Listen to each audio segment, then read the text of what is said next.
Bom dia, galerinha aí do 8º ano da Escola Mestre Jesus, aqui professor Newton de História.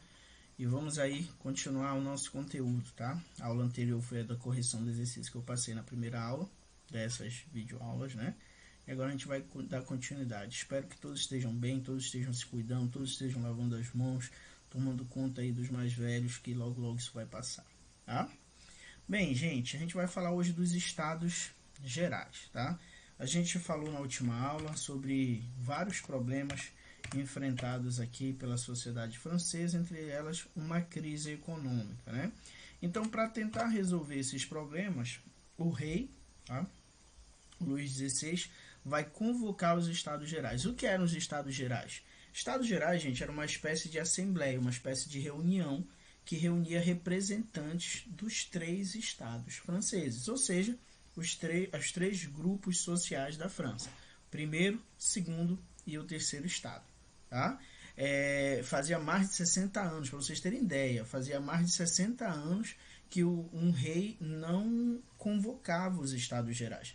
Geralmente, os Estados Gerais eram convocados em períodos de uma crise exagerada. Então, para tentar resolver, o rei convocava os Estados Gerais para que pudessem dar soluções de como o problema poderia ser resolvido. No caso aqui, o problema da crise econômica, já que o rei precisava cobrar mais impostos e diminuir gastos.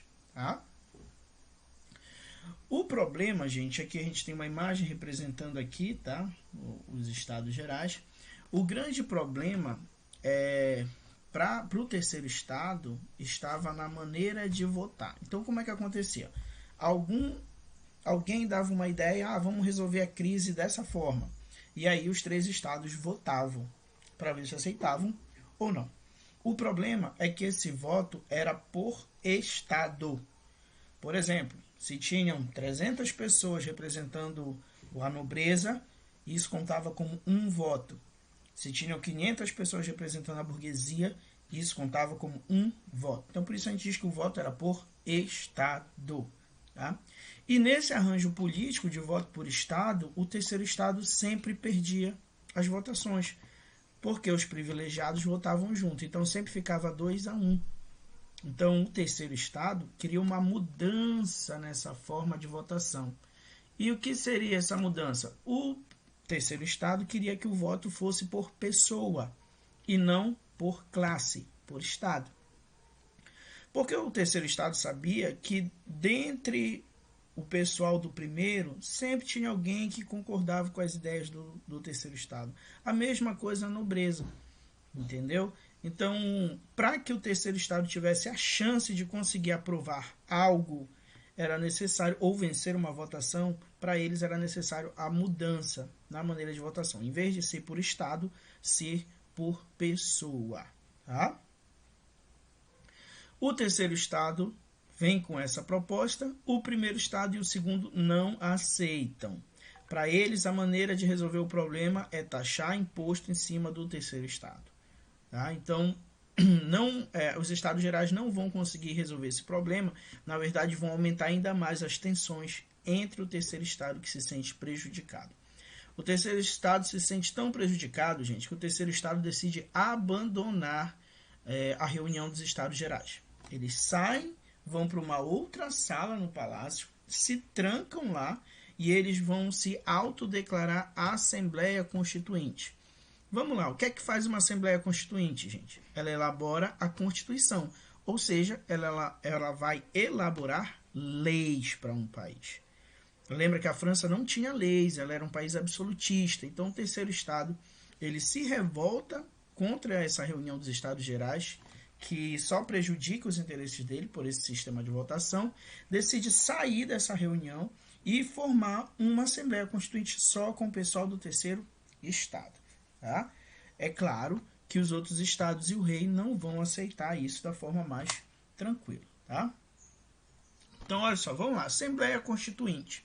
Enquanto a burguesia está trancada, a burguesia que estava lá nos Estados Gerais está trancada em uma sala do palácio, elaborando uma nova Constituição e tentando fechar acordos com aqueles nobres, aquelas pessoas ligadas ao clero, que compactuam das ideias da burguesia, né?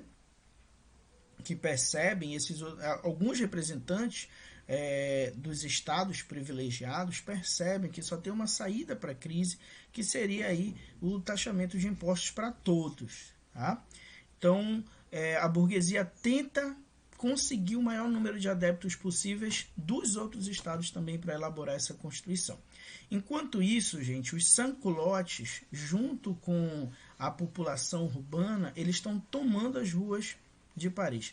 Principalmente porque eles estão sabendo que o terceiro estado se revoltou, estão sabendo que a burguesia, que estava nos Estados Gerais se revoltou e que agora essa burguesia ela está tentando criar leis que beneficiem a todos. Essa era a ideia.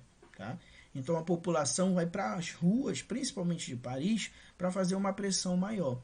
E quem liderava esse movimento popular aí eram justamente os sans-culottes. O ápice desse movimento popular, gente, acontece no dia 14 de julho de 1789, um episódio importantíssimo para a história francesa, chamado Tomada da Bastilha. Tá? Para a gente entender o porquê isso foi importante, primeiro vamos entender o que era a Bastilha. Gente, a Bastilha, ou prisão fortaleza da Bastilha, era uma prisão de cunho político. Basicamente, inimigos do rei eram aprisionados na Bastilha. Então, quando a população toma esse presídio, ele nem tinha tantos presidiários assim. A prisão, alguns já dizem até que ela já nem estava sendo utilizada mais. Porém, era uma prisão fortaleza que representava o poder do rei. Então, a importância da tomada da Bastilha é a representação da queda do poder absoluto do rei. Entende? Então, a tomada da Bastilha é mais um episódio que tem um simbolismo muito grande. Esse episódio vai simbolizar a queda do poder real absoluto. Tá? Então, a população invadindo essa prisão, soltaram algumas pessoas que ainda estavam lá, pouquíssimas, mas soltaram. O que nós tínhamos da Bastilha era muito mais fantasioso, que era uma prisão terrível, cruel, mas na verdade, naquele período, no ano de 1789, já não era mais tanto assim. Porém, o simbolismo é que vai ser importante. Tá? No meio, eu falei das revoltas populares urbanas, né? Mas a gente também vai ter revoltas camponesas, tá? Que muitos vão titular de grande medo, porque nas revoltas camponesas o negócio vai ser mais severo, vai ser mais agressivo, vai ser mais violento.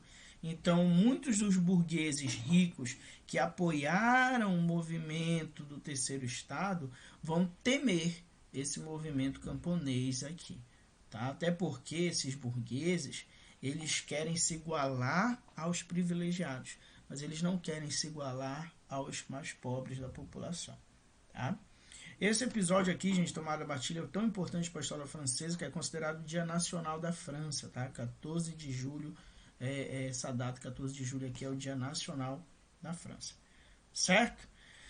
O rei agora está pressionado, o rei tenta até convocar o exército, gente, para tentar invadir a sala e acabar com a Assembleia Constituinte formada pelo terceiro estado, porém a população já estava ao lado, já estava lá pressionando para defender esse grupo. O rei se vê encurralado, muitos do próprio exército trocaram de lado, passaram para a luta popular, e aí o rei não tem outra alternativa.